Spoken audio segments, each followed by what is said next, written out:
just know that you never have a leg to stand on claiming to be pro-life for the rest of your life. All right, everybody. New day, new studio. Here we are, part 3. We have of this debate between Dave Smith and Josh Hammer. This last part of the debate, I think they're going to exclusively get into the subject of Palestine. I'm curious to see how it develops and sort of what odious take this Josh Hammer has. Rounds 1 and 2 were just a complete knockout by Dave Smith. This guy has absolutely nothing of substance or interest to come up with. It's really sort of disturbing how poorly prepared and how bad these these sort of sycophantic MAGA Israel first defenders are. They just have absolutely nothing, and it's really sad for them. So anyway, let's go ahead and check out the final part of this debate, and go ahead and finish it up there. And we still haven't gotten to the final conclusion. So let's talk Gaza, because first I want to go, Josh, on October 7th, because I want you to remind people what happened on October 7th. And Dave, I'll be honest, I think your portion of the debate, your portion of your community could do a better job of remembering the horror on October 7th. I'm just going to be honest. I'm not putting that on you. I'm saying just your community. I don't know what more they expect us to do other than to acknowledge that that was a horrible atrocity and that it's obviously condemnable. But there has been a 2-year follow-through of bombardment and genocide and ethnic cleansing that should get just as much, if not more, attention. And so that's the argument that we would make, or Dave Smith would make, I think. That's just me. I want you just to think, because I think we kind of forget, because there was something unique and terrible. Josh, I want you to talk about that. And then I want you to make the best case you can, because every human being is made in the image of God. I don't like seeing dead kids anywhere. I don't like seeing dead kids in Gaza. I don't like it. So we're Christians here. So Josh, I want you to kind of walk us through the series of events, because it can't be lost on us. Talk about Gaza. Talk about the horror of October. Assuming that you have to be a Christian to be able to feel pity and sadness for horrific events like this. October 7th. Then Dave, I want you to talk about your criticism about Gaza, and then I'm going to ask you a follow-up, Dave, about something that happened from the Joe Rogan show. Josh, you first. I'm just curious. Has anyone just put your hand up and make some noise? Have you been, any of you, to the parts of Israel that were slaughtered by Hamas? Anyone? All right, a few people. Okay. Have you even been there? So I was also there a few months after it happened. If you haven't been there, it's very difficult to describe what you see. You see these kibbutzim, these small villages. By the way, these were typically left-wingers. These were peaceniks that were establishing their villages on the border to try to engage in pen pal diplomacy, if you will, with the Arabs of Gaza. These are very kind of left-wing peacenik people. And you see just kitchenware throughout the streets, teddy bears everywhere, blood-stained walls, bullet holes as far as the eye can see. It's very difficult to describe. The only time that I had that similar feeling walking around places like Kfar Aza was when I was in Treblinka, the Nazi concentration camp itself. So, look, in total, and there's a brand new report talking about the extent of the mass raping and sexual violence that Hamas committed on October 7th, combined, you're looking at roughly 1,200 people slaughtered. By the way, not all Israeli nationals. Dozens of Americans were either murdered or taken hostage in Gaza as well. In total, something like 40 to 50 different nationalities were represented of those who were slaughtered on October 7th. In fact, just looking at it from a very strictly, narrowly American perspective, October 7th amounted on its own terms to the largest American-only hostage crisis since Tehran in 1979, because of all the American citizens who were then taken hostage into Gaza. So it was an unspeakable atrocity. We don't really have all the answers to this day as to how it happened. Perhaps we never will. I certainly hope to get some clarity at some point there. But it was the single deadliest day for the Jewish people since World War II. And given Israel's small size, it's roughly the equivalent of 45 to 50 9/11s, if you can possibly contextualize that. So that was what precipitated this war. And it was a war that Israel, Charlie, did not want, as you know. Hamas took over in 2007. Israel repeatedly, time and time again, decided not to try to topple Hamas under the idea that you could potentially have an even worse alternative, better to deal with the devil that you know, and so forth there. October 7th, I think extremely reasonably, given the sheer level of carnage and terror and just outright satanic, demonic evil that happened, they quite reasonably concluded that policy simply had to end. And what's happened in Gaza for the past year and a half, almost 2 years now, has been a protracted war in one of the most condensed urban environments in the world. It is very, very, very, very difficult war-fighting conditions. I would like to remind you just of at least one or two very simple facts. One is that let's not forget that Hamas, who Israel is at war against in Gaza, is a U.S. recognized foreign terrorist organization. They are indistinguishable in that respect from Al-Qaeda or ISIS or any of these other foreign terrorist organizations. They are a rabid jihadist network that, like all these other jihadis and Sharia supremacists, also wants to kill not merely Jews, but Christians and all infidels. They say that very clearly in the 1987 founding charter. That is point number one. Point number two, Charlie, you mentioned that this is a very Christian audience. I am Jewish. We happen to share most of the Bible. And I am a firm believer in Genesis 1:27, that we are all made in God's image. That is one of my foundational beliefs in everything. I write about this at great length in my book, Israel and Civilization. To me, that's the single foundational ethical imperative of all of Western civilization. It informs my pro-life views and so much else. So I, like you and like so many others, also weep whenever innocent people are dead. There are 2 points to make, and I'll make them very briefly because I know I'm sensitive to time. One is that we know, because we actually have people like John Spencer, the head of urban warfare studies at West Point, who have actually been able to crunch numbers. We know that when you actually look at the civilian to combatant death ratios in Gaza, it is the most humane civilian to combatant death ratio in the entire history of urban warfare. John Spencer was there, by the way, in 2016. Give me a fucking break. These people lie like they breathe air and drink water, to brazenly come out and say that this is somehow the most like reasonable, humane urban warfare environment that we've seen in the history of the world. Give me a fucking break, you liar. 2017 in Fallujah, Iraq, during the Trump-led ISIS counterinsurgency, the United States Army, God bless them, did not even do quite as well as the IDF in terms of civilian to combatant death ratio, according to John Spencer. Yeah, so let's compare ourselves to the United States illegal invasion and decapitation and demolition of Iraq. That's a great moral standard to compare to. Point number two, which is a very simple point that Dave Smith and his friends always like to look over, is that when you're just trying to ascribe moral culpability. Imagine talking about, we did better than the Americans when they destroyed Iraq. Hey, we're not doing so bad. To every single tragic death in Gaza, Charlie, you made this point so well in your recent debates over in England against these highfalutin British faux intellectuals at Cambridge and Oxford, when you said that the moral culpability comes to people who are using human shields. That is just how it works. That is the law of war. That is the law of combat. That is just basic morality and logic 101. So that is essentially how I see Gaza. I know Dave has plenty to say in response to that. So Dave, take 2 minutes, and then I have a crisp follow-up. Yeah, I mean, geez, there's a lot there. First of all, look, if you support what Israel's doing in Gaza right now, I would just, my advice to you guys is just know that you never have a leg to stand on claiming to be pro-life for the rest of your life. Just saying that. If you... so it's okay to support policies. Let's not boo our speaker, Dave. It's okay to support a policy that is killing babies. All of a sudden, killing babies is negotiable. All right, fine. I'm just reading the room. So, Dave, why don't you... No, I'm not talking about for Hamas. Hold on. Human shields. Hold on, back up. Dave, why don't... I just let you go on this whole long thing. I know, I'm going to actually help you out here, Dave, okay? What I'm doing, I want you to tell the audience what's going on in Gaza, because some people in the audience don't know what's going on. So don't assume they know.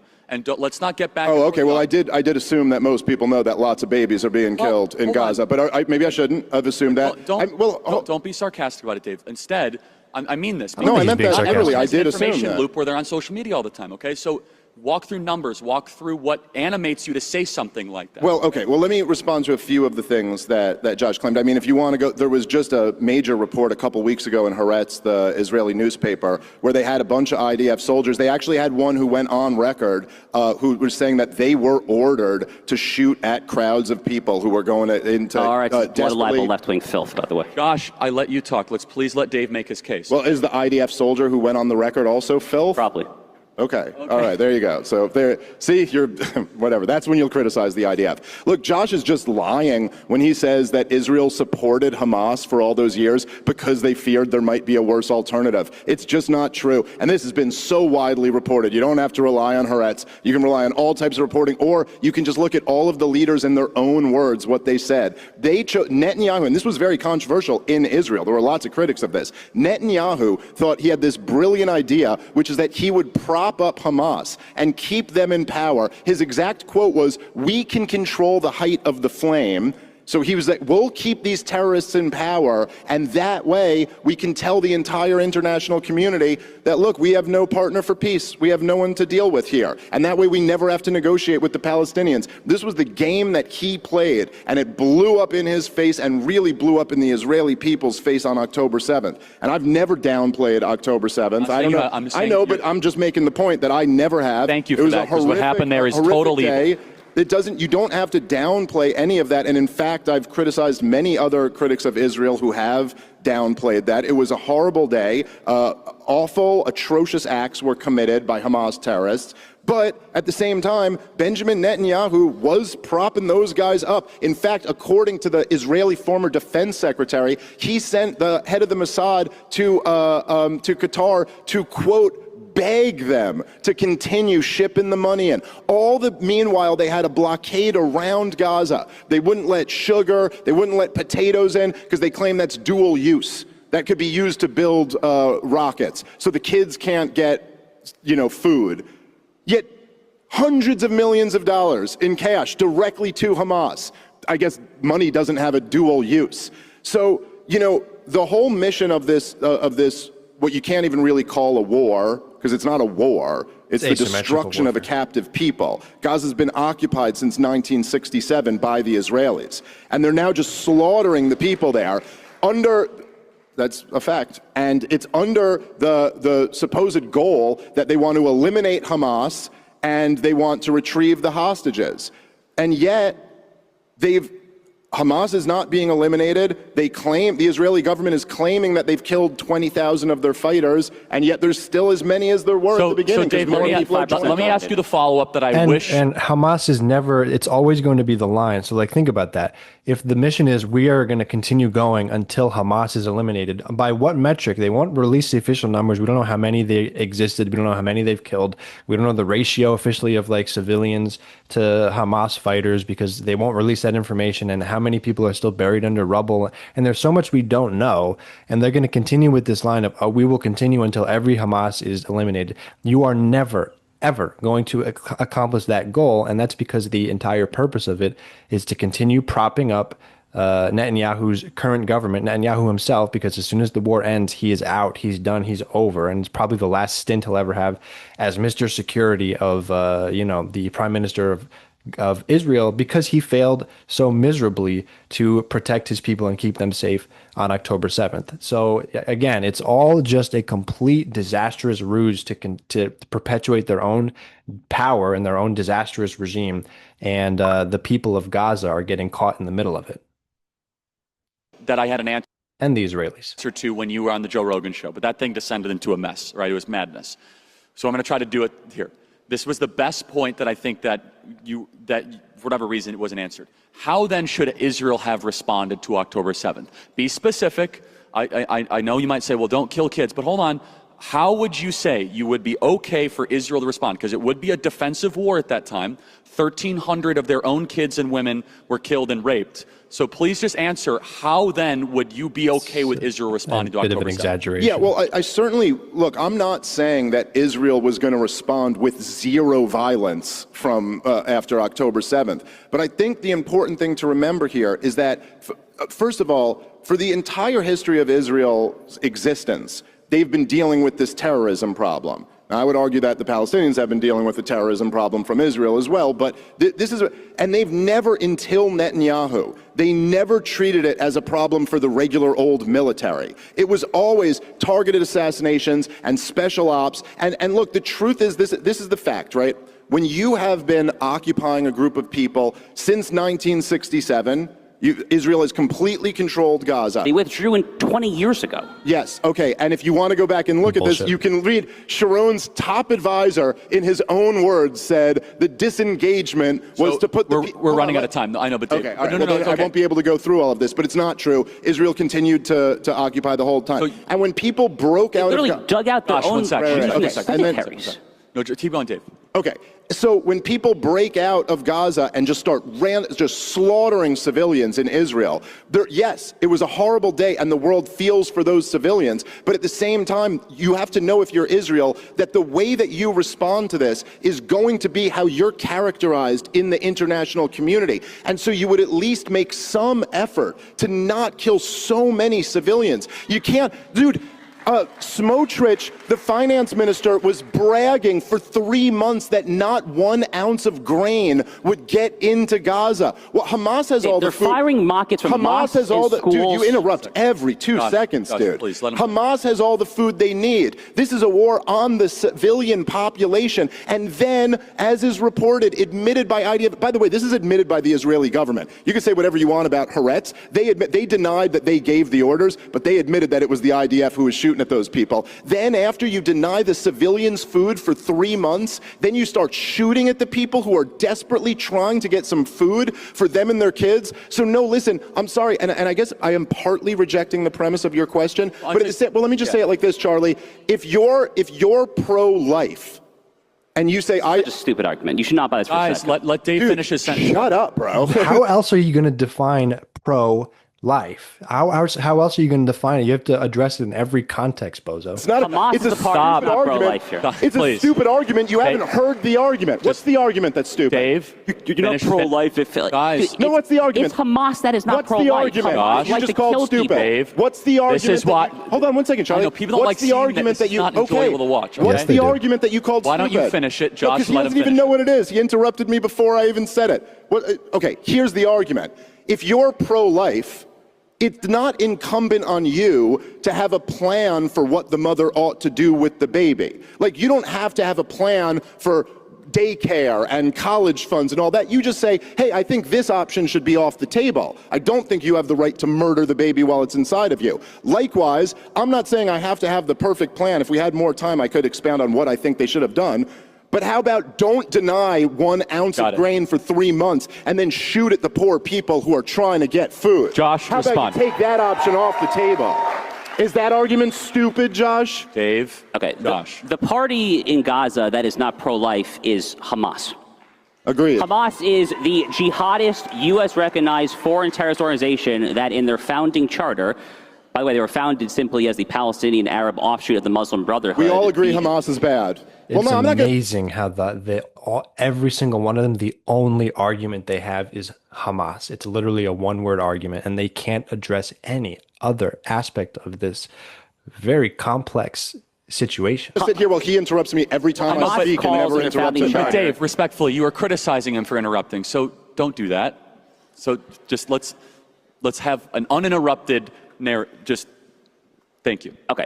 Hamas calls in their founding charter for the death not merely of every Israeli, not merely every Jew, but of every infidel, which they identify as not merely all Christians, but also all Muslims who don't subscribe to their idiosyncratic form of Sunni Sharia supremacism. So the group in Hamas, the group in Gaza that is not pro-life is Hamas. And Hamas has the unequivocal, and I would argue sole moral culpability for the human shield-induced deaths of all the women, civilians, and babies when they are indiscriminately firing rockets, mortars, and missiles from mosques, from United Nations schools, and on. That is where the blame goes. The blame goes to Hamas.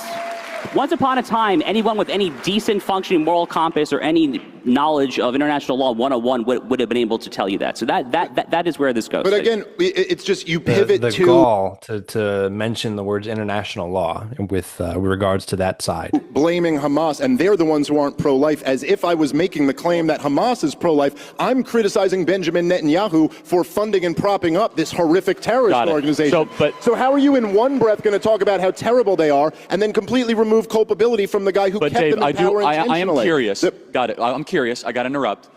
What is your response to the human shield argument? It has been proven. It is legit. What is your response to a fact? We don't know how widespread it's done, but I think it's rather that Hamas uses human shields. Yeah, they certainly have. I'm not denying that. But at the same time, it's kind of, if let's say, in a domestic criminal situation, if there was somebody who killed a bunch of people and then they ran into a school and they're using the kids as human shields, they're hiding behind the kids, and then your local police department came over and said, blow up the school. and killed all the kids, you wouldn't go, well, they have no moral responsibility because they were using them as human shields. Yeah, as Bill Burr said in his special, you got to work around that, bro. And Hamas is terrible. Nobody's arguing with that. But that doesn't mean there's no responsibility for the people dropping the bomb. Got it. And by the way, again, as you don't want to talk about, how about when they're shooting at people trying to get aid? There were no Right. And we know, because we've seen the follow through with, and again, I'm not saying these are good things or positive, these are also horrific, but where they do this targeted pager, attack on in Lebanon, I guess it was, where it took like years and years to develop, and they did this, this mass attack, just blowing up people's pagers. And then when they do these attacks in Iran, and they're just sending these targeted missiles into like a single room, and they're able to, take out a single individual. It's like, we know. So in one breath, in one conflict, you have the technology to do these ultra hyper targeted attacks. But then when it comes to this other situation, we see a completely different strategy. The game is completely up, and we see exactly what's going on. Human shields there. I do want to talk about it. Go look at a picture of Gaza. The human shields does not describe most of what's happened to Gaza. Yes, there are certain instances. And by the way, Israel also has a bunch of military targets in civilian areas. Like, I'm just saying, that doesn't actually mean it's okay to just, now you have a moral get out of jail free card to do whatever you want to the poor innocent people who, as you pointed out, are also victims of Hamas. Josh. And that's what people are objecting to. Josh, what is your response to, I know there was some pushback online, to the shooting at the aid site with food? Is that as Dave is telling it? Charlie, honestly, I have not spent too much time on the details, but what I can tell you is this. We know for a fact that at least until the recent Gaza Humanitarian Foundation, which is this U.S. organized NGO distributing aid, we know that prior to the establishment of this, Hamas was pilfering and confiscating a shockingly high percentage of the aid that entered Gaza, sometimes well more than 50%. Because that's what they do. They have monopoly of use of force in Gaza, and they were essentially just artificially inflating the prices of the actual Gazans' goods and then stealing it all for themselves. That's what Hamas does. It is a deeply corrupt kleptocracy in addition to being a jihadist hellhole. Now, the new aid group, the Gaza Humanitarian Foundation, is a noble and righteous effort that, guess who opposes it? Hamas. Hamas are the ones who actually have started indiscriminately shooting, even much more so than whatever anecdote Dave Smith is talking about. Hamas is the one that has actually started indiscriminately shooting at this U.S. perpetuated this U.S. orchestrated new aid distribution organization, because Hamas doesn't like the fact that the United States, under Donald Trump, God bless him, has found a way to get around the Hamas monopoly on aid distribution in Gaza. We are way over time. Slurp. And so now I want to end with what do we want? Okay, we both are challenging, we're defending, so we got to go fast. Josh, I'm going to start with you. What are you pushing for? What is success? What is the end destination? What are you prescribing? What are you offering? And then Dave, I'll let you do it. And then please don't interrupt. Charlie, great debate. Thank you for moderating this. So I support the Trump doctrine of foreign policy. I have been a staunch proponent of the Trump doctrine since the Trump doctrine first came into instantiation during the first Trump presidency. The Trump doctrine, again, is neither neoconservative nor isolationist. It is a nationalist, It's Israel first. realist, America first approach to foreign policy that understands three things. One, America's number one focus this century must be on combating our actual civilizational foe, the Chinese Communist Party. Two, America has declining resources. Three, the way to deal with both those two is to prioritize in non-Indo-Pacific regions of the world allies who are capable of securing and patrolling their neck of the woods in a way that redounds not just to their national interests, but to the American national interest. That in the Middle East is Israel. We've seen that time and time again throughout the Middle East. And again, Charlie, just to drive home this point there, the guy who understands this better than everyone, despite this whole kind of very online debate about what MAGA or America First should think about foreign policy and U.S.'s relations, the guy who understands this the best, as he recently reminded us, is the guy who literally defined the terms. MAGA and America First. To Donald Trump, it is completely commonsensical. It is utterly logical. It flows from first principles that to be America First is to necessarily support tight-knit, close-knit U.S.-Israel relations. We saw this in the U.S.-Iran war. We saw the B-2 bombers do what they did, and God bless them for dropping those bombs in that 37-hour interval. That would not have been possible. God bless them for dropping those bombs. Absolutely something that when God created the heavens and the earth and he said, God bless those people, With God bless those B-2 bombers for dropping those bombs. Possible were it not for the Israelis laying the groundwork with the Iranian air defenses and Hezbollah the year prior in 2024. It was the Trump doctrine and U.S.-Israel relations at work. So, Charlie, my vision is for an independent Israel where we ultimately wind down aid, and for Israel to be the beacon of protecting and securing American interests in the Middle East, just like other countries can then take responsibility in different regions of the world so that America can then focus on China. Look, I think if you guys are being honest with yourselves, and I do think we should really think about the threats that we really do face here at home, and I'm talking about the Democrats coming back into power. And forget all these made-up threats about other countries. This terrifying, those scary left-wing progressive Democrats who want to give everybody health care and lower costs of goods. Really can't mess with us at all. I don't know if you guys have noticed, and you could say it's a very online debate all you want to. This hasn't been a good month for Donald Trump. His base is really kind of turning on each other, and these are major issues that are dividing his coalition. And this is J.D. Vance winning in a few years is not a given. You know, like the Democrats are going to come back and offer someone. And if we want to have a chance to keep progress going and to get our country in a better place, what we have to do is reject empire and return to being a republic that we were supposed to be. The United States of America was never supposed to be an empire. We were supposed to be a republic, a constitutional republic, a city on a hill that the world could learn from our example because we do liberty so much better than anybody else does. And we've gotten so far away from that over the years. And like I mentioned at the beginning, look, this is the big point. We're going broke. We can't afford to do this anymore. It shouldn't even be a question of whether we should be giving Israel money or whether we should be giving Ukraine money, as Donald Trump's also decided to do this year. We don't have it. This is like me taking out money on a credit card to lend to my friends so I can act like I'm the big shot who's lending them money. We are destroying our own young people. You, not me. I'm not a young person. I'm fine. I'm in my 40s and I make good money. Your whole generation is getting screwed over by this because we have to devalue our currency in order to keep up with the demands for this spending that we cannot afford. And so the answer is that we need to pull back. We need to focus on America. That's what America First is supposed to be about. Look, we have different visions of how to accomplish this, and again, you can even hear it in the premise. We disagree, but what he's saying, how can you disagree with that? You know, I mean, that's just the core of that is just true. Sound money, fiscal sanity, and true liberty, true free market capitalism, not a government that spends $7 trillion a year and a crazy casino system on Wall Street with these incredibly low interest rates where people are making tens of millions of dollars off just, speculating on nonsense. And this is it's the warfare state that drives it. Look, guys, we have spent $20 trillion since the collapse of the Soviet Union. The war in Iraq and Afghanistan are over, and we're looking at our biggest defense budget ever. This is madness, and it will be the death of our country. No Islamist is going to take down our country, but drowning in debt and empire will. That's how great nations fall. And the young Republicans need to reject that. A republic, not an empire, like the great Pat Buchanan said. I want to just summarize. This was time well spent. Both Dave and Josh agree on some plan to wind down U.S.-Israel aid. That was an agreement, correct? The timeline you could debate about. Number two, they both say every human's made in the image of God and we should not trivialize when, people are killed. Also, I think we all agreed October 7th was awful. It was terrible and should be talked about more, and it needs to be emphasized. We also agree this Jew hate stuff has no place in public discourse, period. End of story. And I don't like it. It's disgusting, and we need to call it out when we see it.